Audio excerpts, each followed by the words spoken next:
Communications. I'm a plumber and I'm on site for a job, and we're snaking a drain, and we've been pulling back. We probably pulled back about 10 pounds, 15 pounds of it looks like flesh type of stuff, meat, and we don't know what it is. When these plumbers were called out to a quiet Ontario neighborhood in December 2017, they expected it to be a routine job. A blocked drain is usually a simple fix. The plumbers brought their drain snake with them, an essential plumbing tool made up of a long wire with a corkscrew end. If the blockage wasn't substantial, it shouldn't have taken them longer than an hour with this specialist tool. But they encountered a problem. After several days of blocked pipes, the neighbors were getting antsy. They wanted a quick and easy fix to the problem. But what the plumbers discovered in the drains was anything but quick and easy. Their gruesome discovery would have police descending upon the area, turning it into a crime scene.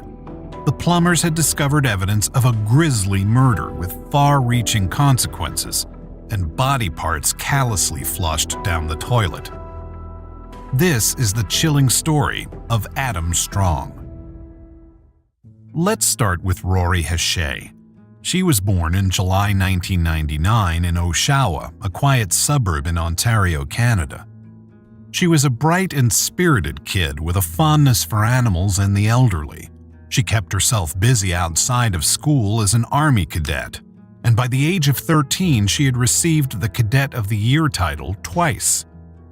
But when she entered high school a year later, things took a turn for the worse.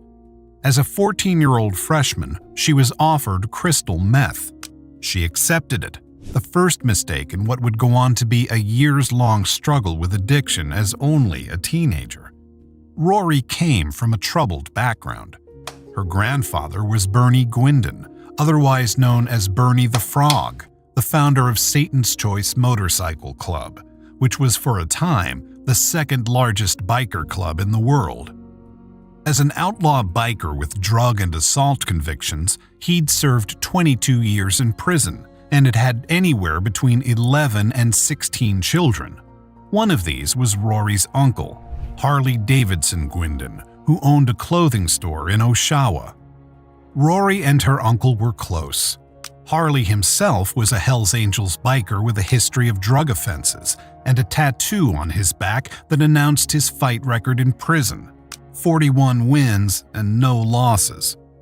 Still, he had a soft spot for his teenaged niece. In 2016, when she was 17, she lived with Harley and his family when he was under house arrest on drug charges. Rory's mother, Shannon Dion, had reported herself to the Children's Aid Society because she thought it was the only way of getting Rory the help she needed with her addiction. The services didn't help, but Rory was able to turn her life around on her own. The last 6 months of her life were positive ones. Rory had a boyfriend, Tony, and even her own apartment. Harley had recently given her and her mother $1,000 to help with living expenses. But Rory had found a job of her own and had gone back to school. Things were looking up. In August 2017, her aunt, Michelle Gwindon, took her to a drugstore to buy a pregnancy test. It came back positive. Rory was pregnant, and she wanted to keep the baby. She was looking forward to motherhood. But it was at the end of that same month that things would go horribly wrong. On August 10th, there was an unexplained fire in Rory's mother's house. It injured Shannon and killed her dog. This might have been the inciting incident in Rory's downward spiral. Rory was a regular at a youth center called The Refuge. Workers there noted that she had relapsed into drug use recently, though in August they said she was doing better. A few days before the end of August, Harley met with Rory and noticed something different about her. She didn't want to talk about what was going on with her and seemed cornered, secretive. He described her hug as heartbreaking, the largest hug she'd ever given him, a hug that felt like a final goodbye. On August 29, 2017, Rory's friend and the friend's mom took her to the hospital. We don't know exactly the reason why, but she's been described as having had some sort of mental episode. They were captured on CCTV sitting in the waiting room. Rory's friend and the friend's mom were pictured exiting the hospital shortly afterwards, leaving Rory alone to wait. She sat in the waiting room for 15 minutes, but then she left before she could be examined by a doctor. She can be seen in this footage leaving the hospital on her own. This was the last time Rory Hache would be seen alive. When she didn't show up at the refuge for a few days, her friends and guidance counselor began to get worried. Together with her family, they raised the alarm. Some people thought she had skipped town, reverting to old habits, but her closest family were sure she wouldn't do that now, whatever her recent troubles. She was pregnant and in a stable relationship. They knew something was wrong. And then on September 11th, 2017, her story took a horrifying turn. It was a pleasant evening in Oshawa Harbor, and a grandfather and his 11-year-old grandson were out fishing. Standing on the pier, they noticed something strange in the water. It appeared at first to be a piece of trash, so the pair cast their lines toward it to hook it and make the lake cleaner. After about half an hour of effort, they managed to reel it close enough that they could catch it in a net and haul it onto the pier. One of them recalls thinking it was an animal of some sort, maybe a chicken. But the anglers would soon realize the truth was far worse. The grandfather recalls saying, "I think that's a body." The item drawn in from the lake was, in fact, a female torso. When the police arrived, they determined it showed signs of trauma and that it had been deliberately severed from the rest of the body. Somebody killed a woman and dumped her remains. We are live over the Oshawa Harbor. Good evening. The busy spot along the waterfront is now a disturbing crime scene. The discovery made by a fisherman and his grandson. They saw a torso in the water. Lots of questions tonight, very few answers. Who was this woman? Where did she come from? Who wanted her dead? Police took the torso away to be identified. We would probably reach out to other services to see if there are any unsolved missing person investigations. But Lake Ontario was a huge area, and the police couldn't rule out that it had been carried to Oshawa from somewhere else. The absence of the pelvis from the torso made identification more difficult, and the condition of the torso made it difficult to determine whether the victim had been pregnant or not. It took until November 10th, nearly 2 months, for the police to compare the torso's DNA with DNA supplied by Rory's family and find that it matched. The severed torso belonged to Rory Hache, and her missing persons case had turned into a murder. But how had her torso ended up in the lake? Who had killed her? And, horrifyingly, where was the rest of her body? There were no leads. The lake had washed away any evidence that could point to the perpetrator, and Rory's final movements were a mystery. They didn't know how long she'd been in the lake or how long she'd been alive after leaving the hospital waiting room. Whom had she met? What had they done to her? For now, the police didn't know, and the family settled down anxiously to wait. They waited until December 28, 2017, when the police were notified of a grim discovery by an Oshawa plumber. The plumbers were called out about a pipe blockage by a couple in an upstairs rental apartment. The blockage had lasted several days, and the other resident of the building, the man who lived in the basement suite, Adam Strong, hadn't been able to do anything about it, though he'd asked the upstairs neighbor for a plumbing snake to clear it. He'd told them it was an inflated condom blocking the drain. The upstairs neighbors took it upon themselves to call the plumbers. The source of the blockage was the downstairs apartment, which Strong had been renting for over a decade. So the plumbers knocked on Strong's door. The basement suite was filled with a nauseating stench.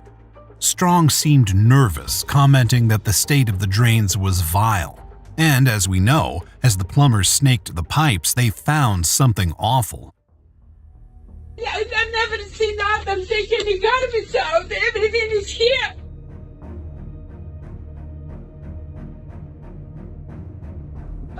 Knives by the bed.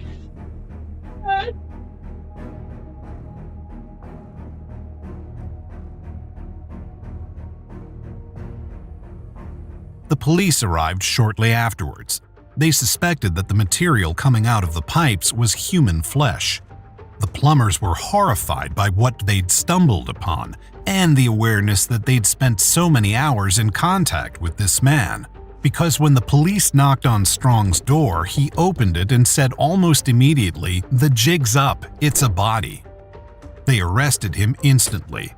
While in the squad car outside, he continued to be talkative. He said, "If you want the rest of her, she's in my freezer, and she's pretty defleshed." With a mounting feeling of horror, the officers opened the freezer. Inside it, they found various severed body parts. These included a human head. On the neck was tattooed the word "alive," the same tattoo Rory had had. These were Rory Hachey's body parts. Her autopsy revealed multiple facial injuries and 2 fractures. The exact cause of death was not certain. She had drugs in her system, but there was no way of determining the quantity.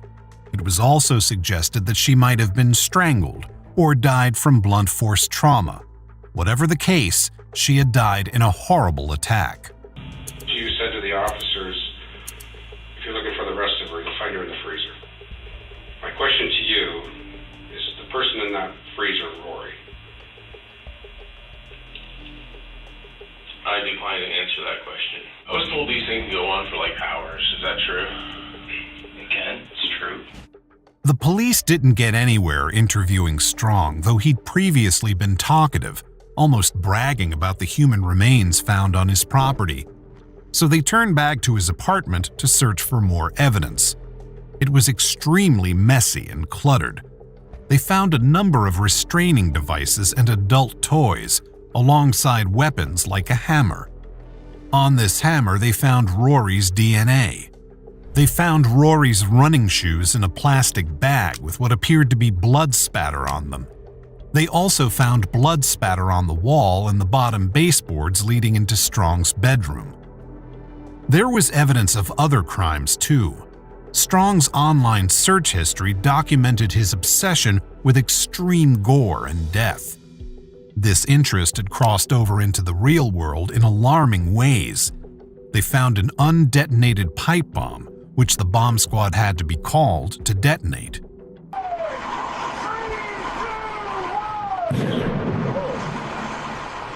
Tonight, a loud bang in the heart of an Oshawa neighborhood, the controlled explosion of a suspicious package at the scene of a suspicious death investigation for Durham Regional Police. Perhaps most damningly, they also found a specialty knife in the knife drawer. It was the sort of knife used by hunters to cut and skin animals. The sort of knife that could have been used for Rory's dismemberment. They checked this knife for Rory's DNA, but what they found on it would blow this case wide open. It was the DNA of another victim. This second victim was 19-year-old Candace Fitzpatrick. Candace was born in 1989. Not much is known about her except for her similarities to Rory. She too was often out on the streets in Oshawa, and she also had a drug problem. But she also had a loving family, the same way Rory did, and that family had been looking for her for nearly 10 years, ever since she went missing in March 2008. The remaining missing female at the time was identified as Candace Fitzpatrick from the Oshawa area.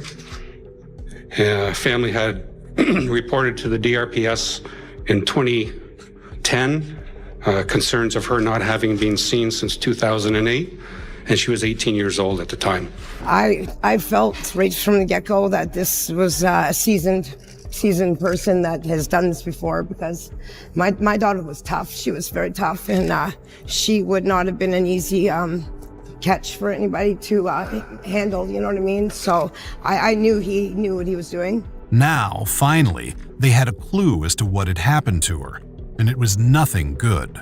They had Candace's DNA on the knife, but they found no sign of her body, so they went back to Strong. Initially, he wanted to talk about Rory. He revealed a callous, cruel attitude to her death and the way he'd dismembered her, which he said he'd begun on Christmas Eve 2017 because that was when the neighbors were away. So, the 24th is when you start this, you said Christmas Eve? Yes. Are you doing this while it's frozen or is it partially defrosted? Completely defrosted. Okay. They had already charged Strong with committing an indignity to a dead body. He believed that as long as they stuck to this line of questioning about the practicalities of what he'd done after Rory was dead, he was safe from any other charges. But the more he told the detectives, the more they could push him to reveal more incriminating details, and the more a judge could infer about what he'd done to Rory while she was alive. Strong did not give an actual confession to either murder, that of Rory or of Candace, but he did admit to knowing Rory, having had dinner with her, and that she'd come to his apartment on more than one occasion. He continued to confess that he dismembered her body after her death, and expressed surprise that her torso had been found in the lake. He didn't think she should have floated. He also described the months it took him to dispose of her body parts as the result of procrastination. He blamed his possession of the knife with Candace's DNA on it as procrastination too, admitting he should have disposed of it and then he might not have been caught. And he admitted to having known Candace in the first place.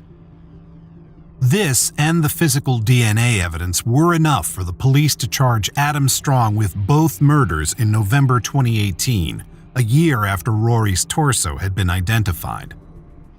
Without a confession, the prosecutors had to focus on Strong as a person. Strong, born in 1972, was 45 when the plumbers found Rory's remains. He was a gas station attendant and occasional film set security guard.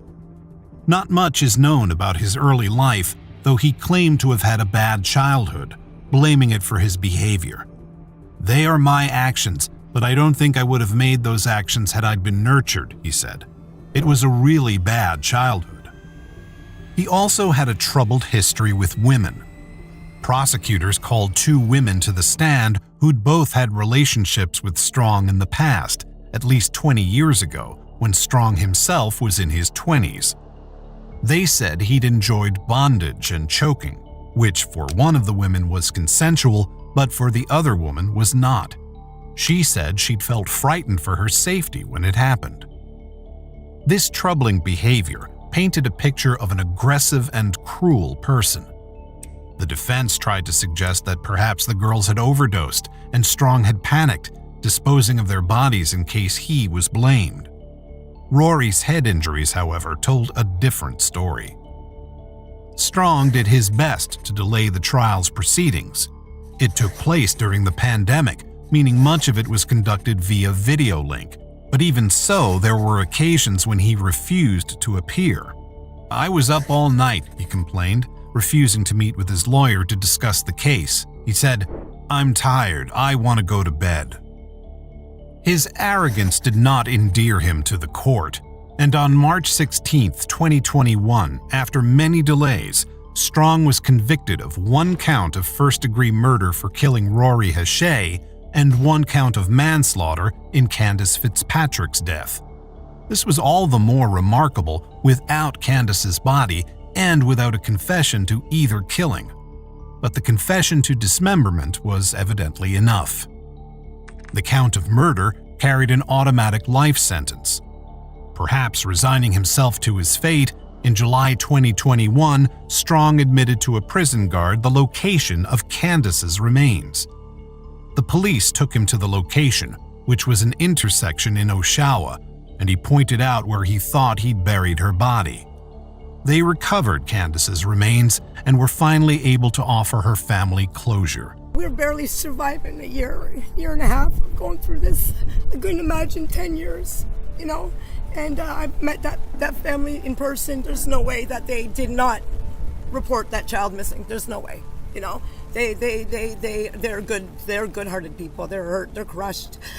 They're crushed. It's very hard to accept that this happened so close to the police station, so close to the downtown core, you know? I've lived in Oshawa 43 years. I was born and raised here.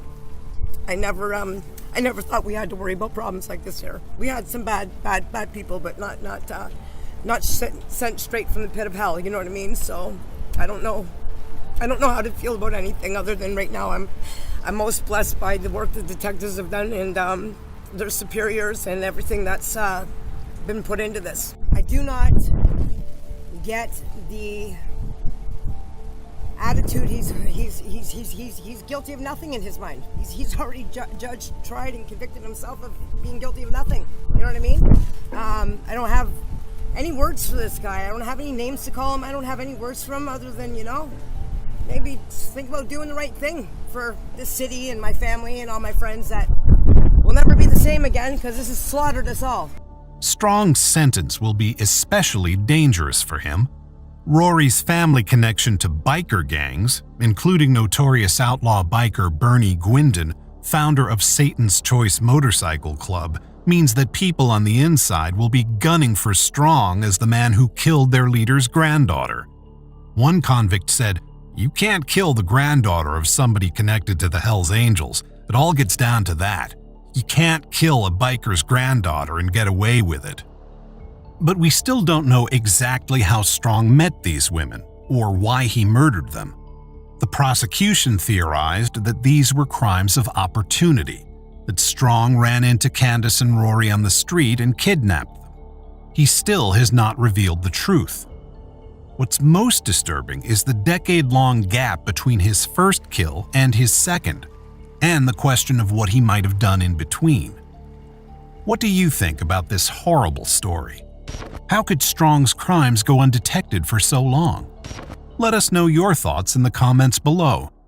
Until next time, stay safe, keep up with our channel, and we'll see you very soon.